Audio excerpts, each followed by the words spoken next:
So Ned, back in reserves action this week for yourself, taking on Bradford. How are you finding the reserves grade this year?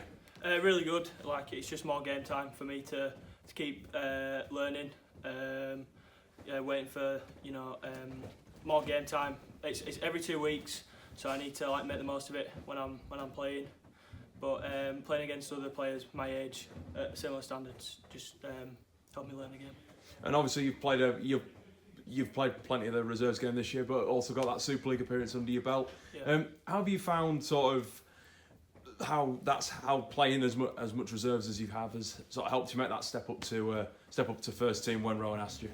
Yeah, definitely. It's obviously you can't let it get to your head too much. The Super League debut, you still got to remember at what level you're playing at. But I still go into every reserves game as I did before.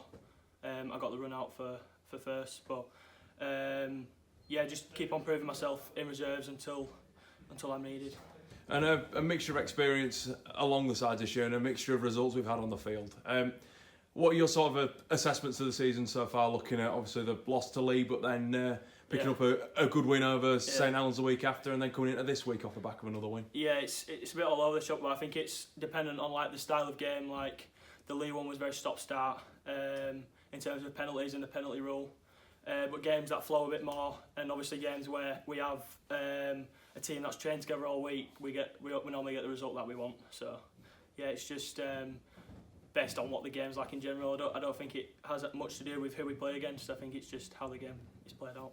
And going back to Odsal, where you made your academy debut last year, is what are you expected from the Bulls? I know they're quite a big outfit from playing in the Championship. Yeah, well, it's a smaller pitch than the others, so edge play is a bit limited, and I don't think the weather's going to be great either. So I kind of need to adjust the way that I play wide and bury my nose a bit and do the tough carries that the backs are supposed to do.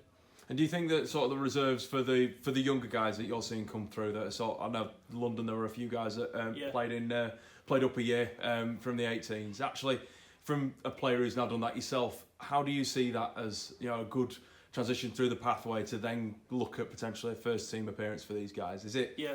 Do you see how that pathway is working for them? Yeah, like the likes of Steady, Disco, and Prez have been training with us most weeks. So for them, to be honest, it was just like a physical step up.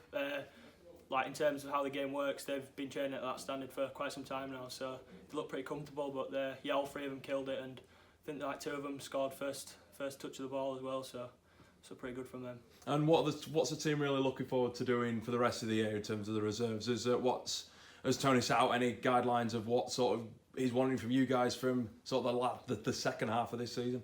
Tony's really kind of leaves it to what we think we should do rather than telling us what we should do, because obviously at the end of the day we're all playing for a spot for the future, so it's kind of how you're playing as well as how the team's playing. But he'll make us discuss what we think is best for us to do and then go out and show it. But it's a kind of a simple way of putting it, but I think that's what we need to get the best out of our performance and the team's performance, and so far it's working.